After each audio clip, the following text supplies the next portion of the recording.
वतन वतन मेरे आबाद रहे तू, ऐ वतन वतन मेरे आबाद रहे तू। मैं जहाँ रहूँ जहाँ में याद रहे तू, मैं जहाँ रहूँ जहाँ में याद रहे तू। ऐ वतन मेरे वतन, ऐ वतन मेरे वतन।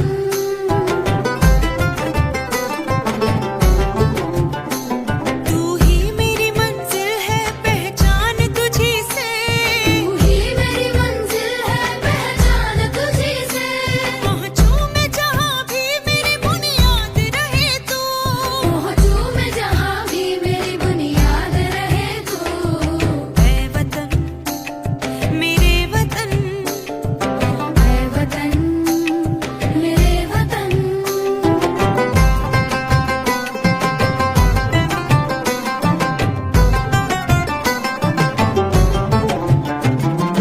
तुझ पे कोई गम की आँच आने नहीं दूँ, तुझ पे कोई गम की आँच आने नहीं दूँ। कुर्बान मेरी जान तुझ पे शाद रहे तू, कुर्बान मेरी जान तुझ पे शाद रहे तू। ऐ वतन वतन मेरे आबाद रहे तू। मैं जहाँ रहूँ जहाँ में याद रहे तू। ऐ वतन मेरे वतन, ऐ वतन मेरे वतन, ऐ वतन। अनेकता में एकता और सर्वधर्म समभाव का संदेश देते हुए हर वर्ष की भांति इस बार भी रबाले में नवी मुंबई के पूर्व महापौर सुधाकर सोनावणे ने प्रभाग क्रमांक 19 और 20 में आजादी का 78वां पर्व मनाया।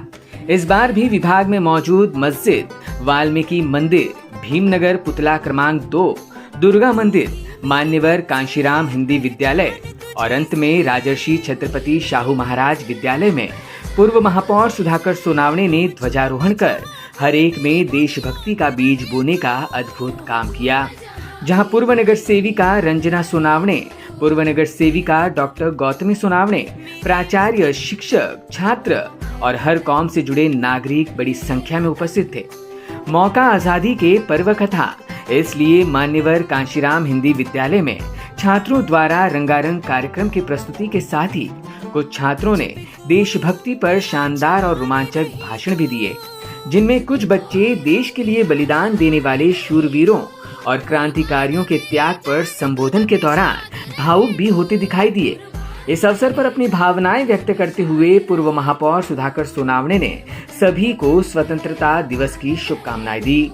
साल की भांति इस साल भी हमने ध्वजारोहण के लिए सबसे पहले तो मंदिर मस्जिद जो वहाँ पर सामाजिक स्थलों का निर्माण होता है, इस वजह से हम मस्जिद में गए, वहाँ पर तिरंगा फहराया, मंदिर में गए, वहाँ तिरंगा फहराया।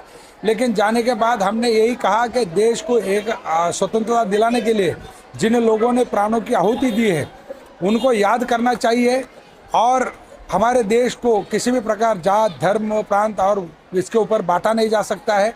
हम अखंड है, अखंड रहेंगे और एकता का संदेश देते हुए हमने यही कहा कि शिक्षा को महत्व देना चाहिए। शिक्षा तुम्हारे जीवन में खुशहाली ला सकती है। आज़ादी मिली है, आज़ादी के बाद हमें शिक्षा मुफ्त मिल रही है। कहीं कहीं हमें शिक्षा के लिए पैसा खर्च करना पड़ता है, लेकिन हम उसको प्राधान्य नहीं देते हैं। हम घूमने फिरने के लिए, अच्छा कपड़ा पहनने के लिए प्राधान्य देते हैं, लेकिन किताबें कापी खरीद कर उसे पढ़ने के लिए अगर प्राधान्य दे तो हमारे जीवन में बहुत जल्दी खुशहाली आ सकती है। मैं इन सबको हमारे देश की आज़ादी की 78वीं वर्षगांठ पर हार्दिक शुभकामनाएं देता हूं। आह्वान करता हूं कि शिक्षा के प्रति सजग और जागरूक रहिए, तभी जाके हमारा जो भारत है बलशाली बनेगा, सक्षम बनेगा। Bureau input, EW network.